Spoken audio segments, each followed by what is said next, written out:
तो आज मैं तुम लोगों को पढ़ाऊंगा रूट्स ऑफ ड्रग एडमिनिस्ट्रेशन। तो सबसे पहले ये जानते हैं कि ड्रग होती क्या है। ड्रग कोई भी वो सब्सटेंस होता है जो हमारी बॉडी के अंदर किसी फिजियोलॉजिकल फंक्शन को या हमारी बॉडी के किसी पैथोलॉजिकल स्टेट को ऑल्टर कर दे, जिससे हमारे को फायदा हो, for the benefit of recipient. अब हम पढ़ेंगे रूट्स ऑफ ड्रग एडमिनिस्ट्रेशन। तो कोई भी ड्रग अगर देनी है तो उसके लिए ये जानना जरूरी है कि वो ड्रग देनी कैसे है। अगर ये नहीं पता तो ड्रग नहीं दे पाएंगे। तो ये बहुत इंपॉर्टेंट टॉपिक है। तो ड्रग देते हैं हम दो तरीके से, एक होता है लोकल और एक होता है सिस्टमिक। लोकल मतलब डायरेक्टली एट द साइट, जहां पे ड्रग की जरूरत है डायरेक्टली उस साइट पे ड्रग दे देते हैं, तो वो होता है लोकल रूट। और सिस्टमिक रूट होता है कि ड्रग जो होती है ना उसको हम सिस्टमिक सर्कुलेशन के अंदर डालते हैं, यानी ड्रग एब्जॉर्ब होती है, सिस्टमिक सर्कुलेशन के अंदर जाती है, उससे पूरी बॉडी के अंदर डिस्ट्रीब्यूट होती है, और जहां पे उसकी रिक्वायरमेंट है यानी at the site of action, वहां पे भी वो सिस्टमिक रूट से ही पहुंचती है। जो लोकल रूट है उसके अंदर तीन मेथड्स होते हैं, तीन रूट्स होते हैं। एक होता है टॉपिकल, एक होता है डीपर टिश्यूज और एक होता है आर्टीरियल सप्लाई।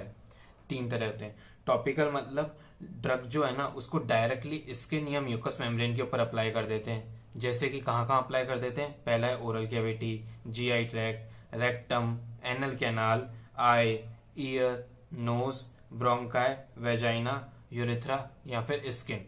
डायरेक्टली वहां पे अप्लाई करते हैं अपन टॉपिकल रूट में। दूसरा रूट है आर्टीरियल सप्लाई।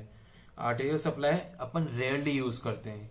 क्यों? क्योंकि ये मेनली यूज की जाती है डायग्नोस्टिक स्टडीज के अंदर, जैसे कि कोरोनरी एंजियोग्राफी करनी है उसके लिए, या फिर कोई एंटी कैंसर ड्रग एडमिनिस्टर करनी है उसके लिए अपन आर्टीरियल सप्लाई यूज करते हैं। और डीपर टिश्यूज के अंदर जब हमारे को कोई इंजेक्शन डालना हो तो अपन डीपर टिश्यूज वाला रूट यूज करते हैं, जैसे कि ट्राई एमकिनोलोन का इंजेक्शन अपन देते हैं। अब हम आएंगे सिस्टमिक रूट पे। सिस्टमिक रूट के अंदर दो तरीके होते हैं, एक होता है एंट्रल, एक होता है पार एंट्रल। एंट्रल मतलब थ्रू इंटेस्टाइन और पार एंट्रल मतलब other any route other than intestine. तो एंट्रल के अंदर तीन तरीके होते हैं, एक ओरल, एक रेक्टल, एक सबलिंगुअल। और पार एंट्रल के अंदर दो रूट्स होते हैं, एक होता है इंजेक्टेबल्स और एक होता है नॉन इंजेक्टेबल्स। ये पार एंट्रल को अपन ने दो मेन ब्रॉड कैटेगरीज के अंदर डिवाइड कर रखा है।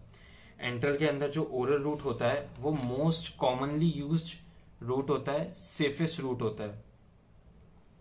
इसके अंदर अपन डोजेस देते हैं या तो टैबलेट की फॉर्म में, कैप्सूल की फॉर्म में, पाउडर के फॉर्म में, सिरप के फॉर्म में, मिक्सचर के फॉर्म में या सस्पेंशन के फॉर्म में। दूसरा होता है रेक्टल रूट।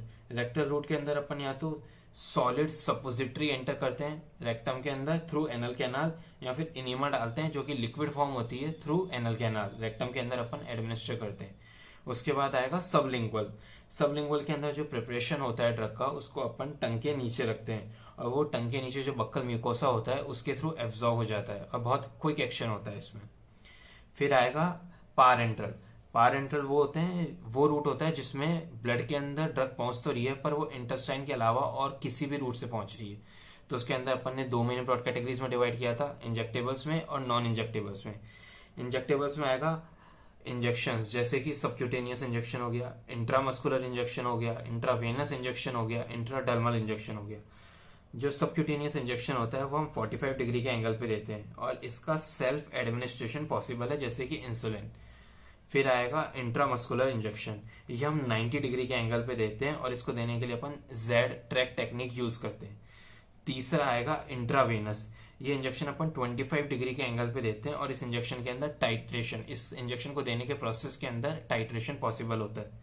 और चौथा आएगा इंट्राडर्मल, ये ऑलमोस्ट 0 डिग्री पे देते हैं पर ऑलमोस्ट 0 डिग्री पॉसिबल नहीं है, तो लेस देन 15 डिग्री मेंटेन करके रखते हैं और इसको एलर्जीज के अंदर दिया जाता है।